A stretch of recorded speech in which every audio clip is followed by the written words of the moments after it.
Selamat datang di rubrik Ngomong Aja Dulu. Tentu sesuai nama videonya, di sini saya tidak akan bertele-tele untuk memaparkan data. Saya cuma ingin berbagi pandangan, berbagi perspektif, dan intinya ngomong aja dulu.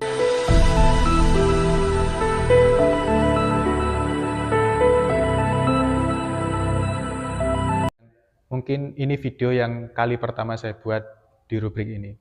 Bertepatan dengan nuansa kemerdekaan, karena kemarin 17 Agustus, Hari Kemerdekaan Republik Indonesia, tentu dengan segala euforianya, perayaannya, kemarin upacaranya dilakukan di KN, tentu dengan berbagai dinamika dan problematikanya. Ada yang pro, ada yang kontra, ada yang mempermasalahkan hijab, ada yang mempermasalahkan terkait penggelontoran dana yang begitu besar untuk menyelenggarakan upacara kemerdekaan di KN dan lain sebagainya. Tapi di sini saya tidak ingin berbicara tentang itu, saya tidak ingin ngomongin isu itu. Saya cuma ingin membahas sisi lain dari Indonesia di tengah hari kemerdekaannya, yaitu tentang kemiskinan.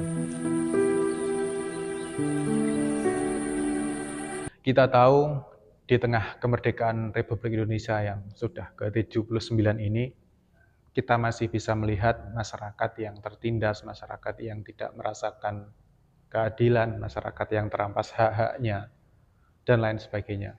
Kita masih melihat kemarin berita yang terdengar, yang juga sempat viral juga, ada seorang ojol yang mati kelaparan karena dia tidak punya uang untuk membeli makanan. Ada banyak anak di pelosok negeri ini yang tidak bisa mengakses kesehatan, tidak bisa mengakses pendidikan.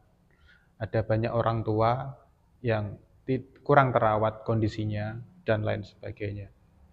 Tentu hal ini disebabkan oleh berbagai faktor, diantaranya yang saya rasa dominan adalah faktor ekonomi.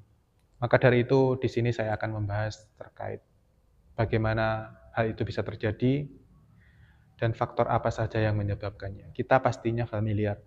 Dulu kita sering mendengar bahwa kebutuhan dasar manusia itu sandang, pangan, dan papan. Tetapi sekarang tentu hal itu terus berubah dan bertransformasi, terus berkembang. Artinya di sini kebutuhan manusia tidak hanya sebatas pada sandang, pangan, dan papan.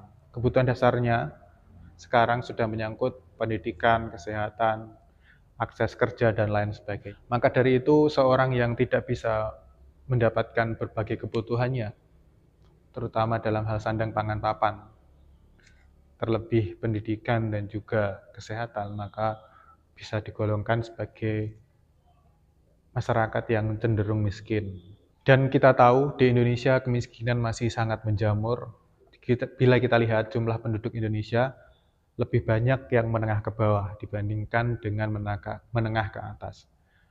Ya, selain karena faktor kapitalisme. Dan setelah saya membaca beberapa literatur dan juga saya menemukan di beberapa video di channel lain, ternyata kemiskinan itu adalah sebuah siklus di mana dikatakan seperti ini. Maksud saya, ketika seseorang berasal dari keluarga miskin, maka besar potensinya dia akan tetap miskin. Karena apa? Karena seseorang yang terlahir dari keluarga miskin, dia pertama akan kekurangan akses, dia akan kekurangan untuk menjangkau pendidikan, dia akan kekurangan akses, terutama dalam mengakses pendidikan atau mengakses kesehatan. Karena keluarga itu miskin, maka dia tidak bisa menyekolahkan anaknya. Jangankan untuk menyekolahkan anaknya, kadang untuk makan sehari-hari saja dia merasa kesulitan. Dan karena keterbatasan inilah membuat sang anak juga terbatas dalam hal mengakses pekerjaan, mengakses circle pertemanan, dan lain sebagainya. Mungkin kita bisa mengatakan bahwa memang pendidikan itu tidak hanya terfokus pada pendidikan formal.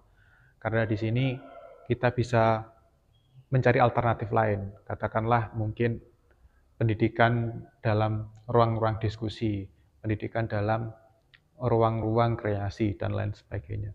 Tetapi biasanya yang sering terjadi, seseorang yang berada di Circle-circle pertemanan yang membuat orang-orang diskusi, juga orang-orang yang sudah mengakses pendidikan. Jadi terkadang seseorang yang tidak punya latar pendidikan yang bagus, dia juga tidak akan ikut berkumpul ke ranah orang-orang yang bisa mengakses pendidikan.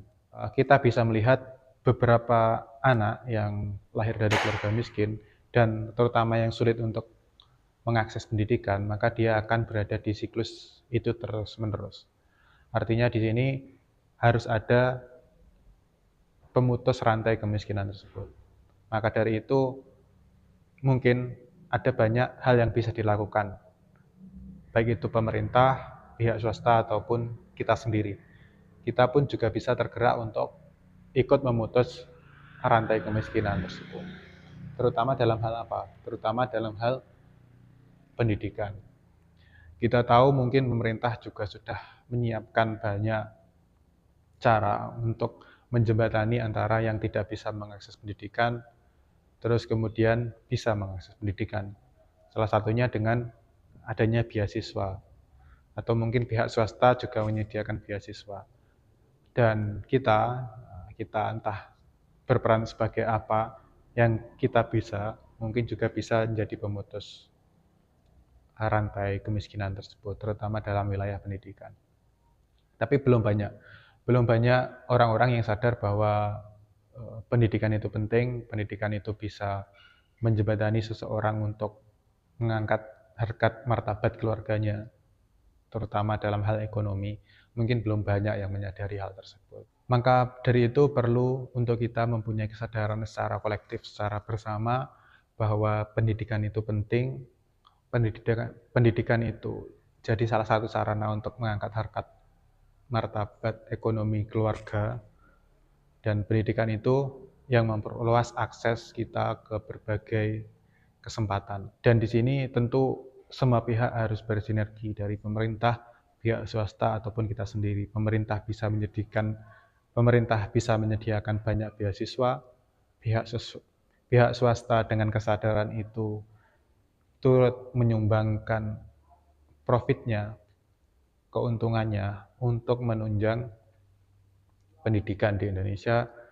Dan kita sendiri, mungkin kita yang selaku sudah bisa mengakses pendidikan, mungkin penonton sekalian yang mungkin punya, dan kita sendiri yang mungkin sudah bisa mengakses pendidikan, mempunyai kiat, mempunyai niatan untuk saling menularkan ilmu sekecil apapun, entah mengajarkan anak-anak yang tidak bisa mengakses, dan kita